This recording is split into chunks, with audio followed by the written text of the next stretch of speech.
yesteryear. Now, approaching the 18th of Kislev, it's going to mark the Hilula of a famous Yemenite Rabbi. His name was Rabbi Mori Salam Oziri. Zechet Tzadik Libracha, great rabbi of his time. He was actually born in the English year 1890. He passed away in 1981. So we're talking about here from the time of recording, nearly about 44 years ago, approximately. A very great rabbi of his time. And I believe his father was Rabbi Avram. And he was born in an area of, I think, of Manaka, I think in Temana. We haven't, in Yemen, we haven't actually mentioned that specific place per se on that many occasions so far inside this series, so it's very interesting to speak about it. Now, it's interesting. So he was born, reported over here using notes of the Hayomi website in the year 1890. We're talking about 135 years ago here from the time of recording. It was around this year 1900, his family would move to the area of Sana'a. Now, Sana'a had a very, very big Jewish community over there. A lot of Rabbanim and a lot of history, and we've spoken about this specific area per se on many occasions actually, in this series so far, so it's not the first time. So so he would actually live near the famous synagogue called the Beit Knesset Maharitz, also respectively. So this is, I think, in itself a famous area, famous spot definitely in the Yemen territory. That's something that we have to point out. A synagogue, I believe we've mentioned about on various occasions. But the Maharitz was a great rabbi of his time. That's one thing we definitely need to point out. A famous rabbi also, and someone that we've definitely spoken about on various occasions before. And very, very interesting there.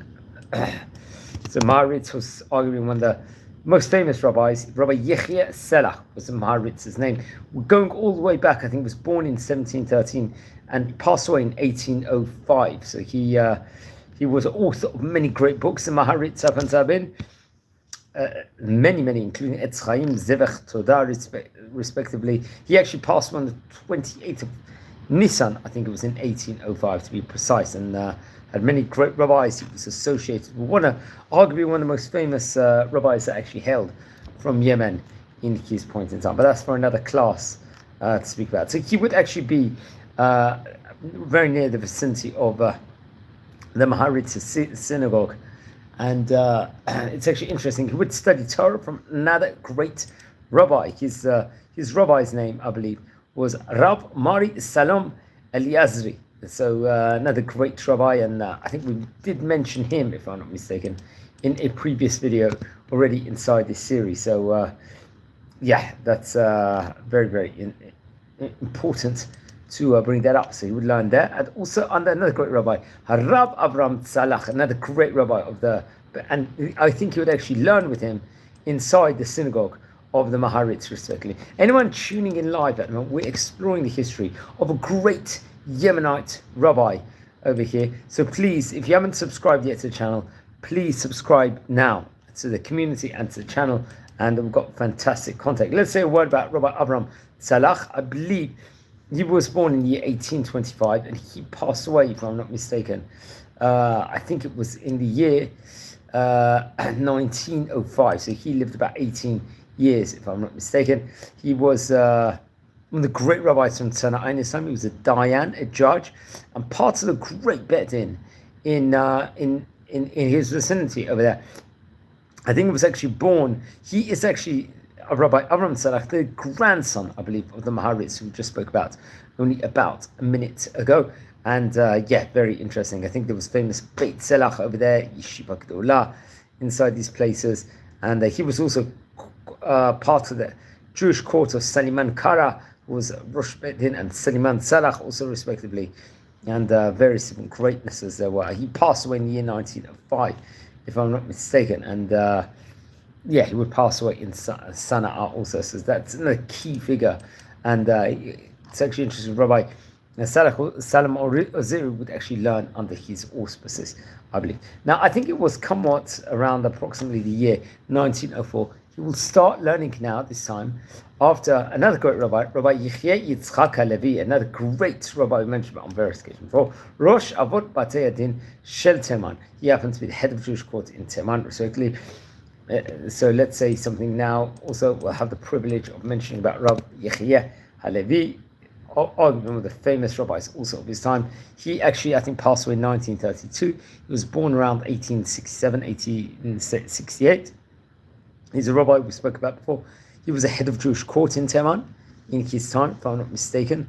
And I think he was quite close to Rav Shalom Mansura, if I'm not mistaken.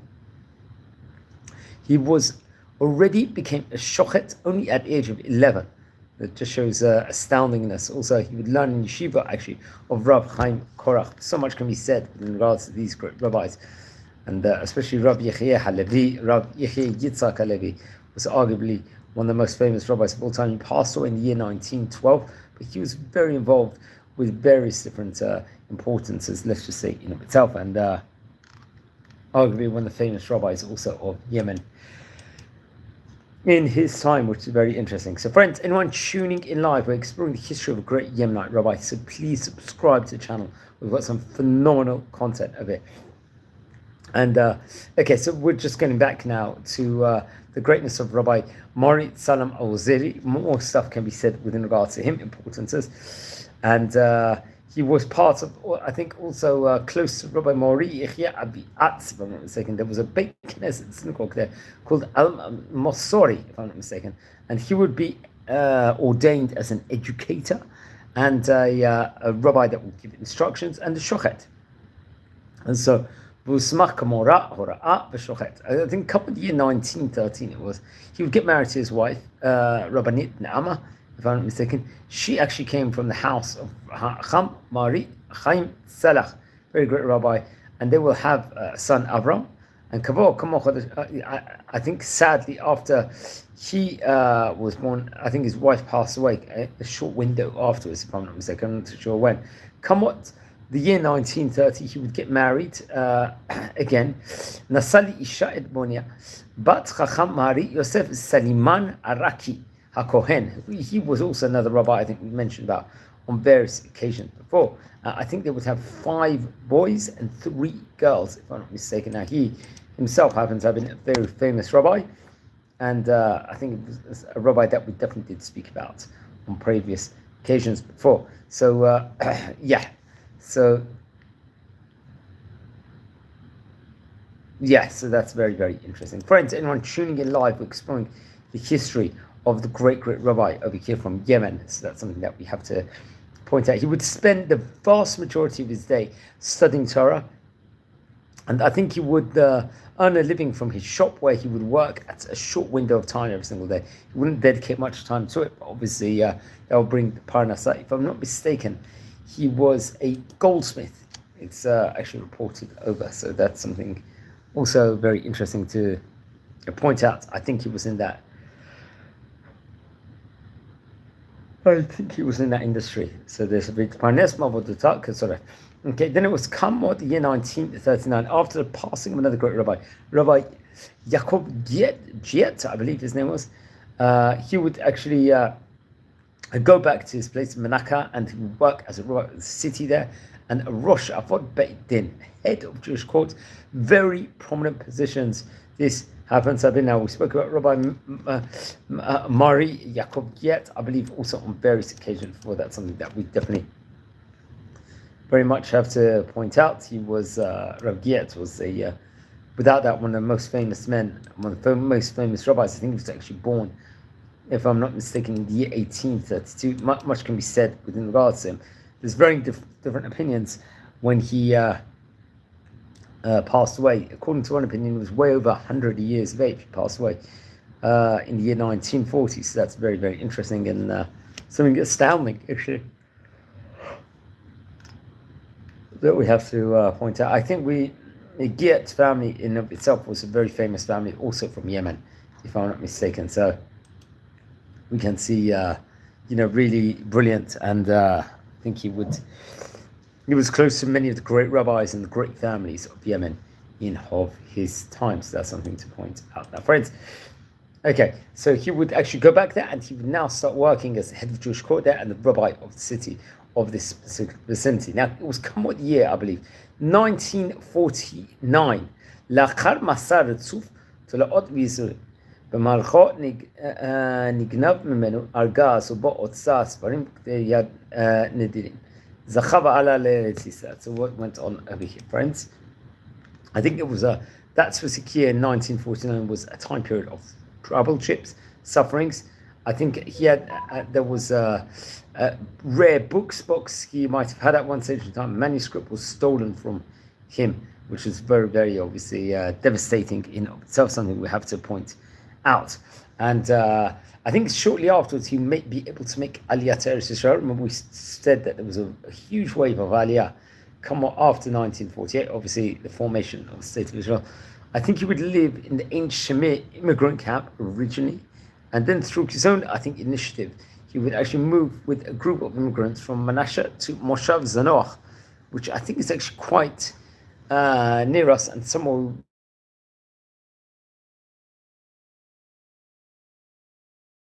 in Bet Shemesh, if I'm not mistaken, and he would serve as a local rabbi there. The Mohel and the Slaughter, very, very interesting. Now, I have to point out over here, Zanoach, in this channel, we like to do a lot of traveling. So if I believe it's the same place where he went to, this is only about 4 kilometers or even less from my house, and somewhere we visited very much on this channel on various occasions before. He worked in that place. So maybe if next time we visit there, we'll see if there's any memoriams. Okay, then I think it was come what year 1957, he would move to Kiryat Ono, where he would lead the immigrants from the city of Menashe who had settled there. So really, really help up and let's just say, do very, very significant importance. I think it was in 1974, sadly, I think his son, who was a soldier, a heroic Israeli soldier, passed away, Rabbi Yosef Oziri, Hashem Yikam Damo. So that would obviously hit him and his family hard over there. I think he died during an operational activity, and I think very, very sad. I think his vehicle got hit, if I'm not mistaken. I'm not sure the whole ins and outs what's happened. Now I think as time went on, the great rabbi would get more weakened, if I'm not mistaken. B'ziknato ivet et me'or enav v'nachlash u'bnei beito sa'ado oto ad leb'tirato. So it's just pointing out something just about his eyesight over there, according to the Homey website. And I think he passed away himself on the 18th of Kislev in the year 1981. So we're talking here about 44 years ago. And I think 10 years after he passed away, it says otro b'muzion ba'artzot abrit chelek michtav yado uba shlachav chashvotav b'halacha shenig nevu mimenu kshala eretz Yisrael. I think in the year 2006, I think it would come out through his grandson, a book called Yaakov Shalom, which is Shelot, Shuvot, and various writings and drashot, respectively, in his memory. So that's very interesting, friends, over here. So let's explore a few of the highlights from his book, his famous book, friends.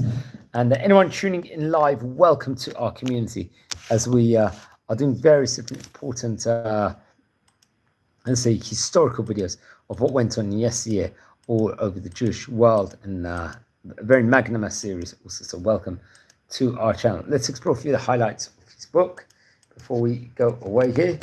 And so we mentioned about his sefer. I think one teaches the Melamed Shekadai Zochoto Shel Harambam Shetimahe Katz Galotenu. I think this comes actually from page 132, 133 from the book. It was printed, I believe, in the year 2005. So that's something that I have to point out within regards to the book, friends.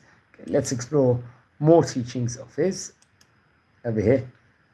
He gives over another nice teaching, important one. This is Melamed Ma'alat HaZocher et HaTzadikim Od B'chayechem Uvaker Otam B'chol Layim.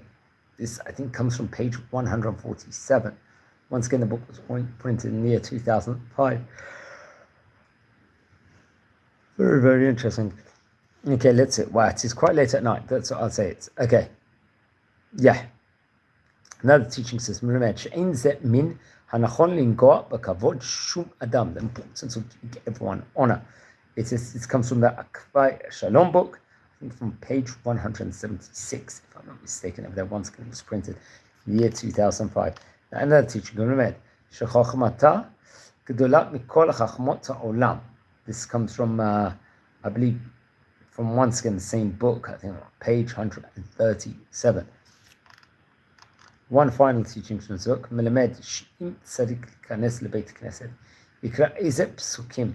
So the importance is to say various psukim when entering the synagogue, many laws within regards to that. I think this teaching actually comes from pages 124 to 125. Once again, using the Haimei website as a important source over here. So very, very interesting. And we recorded quite recently about several Yemenite rabbis, so I'd recommend everyone to look at those previous videos. And we happen to speak about Rabbi Mori Salam Oziri, very, very great rabbi of his time and friends with the community here. We are learning about great rabbis of yesteryear. So if you descend from any of the famous Chachamim we happen to be speaking about, please send me an email. I would love to hear more information over here. Now, if anyone's interested in watching these videos, share these videos also to other people and help our community grow from strength to strength and from wisdom and how important actually that is over here. One of the main ingredients. Let's just say about, and very, very interesting.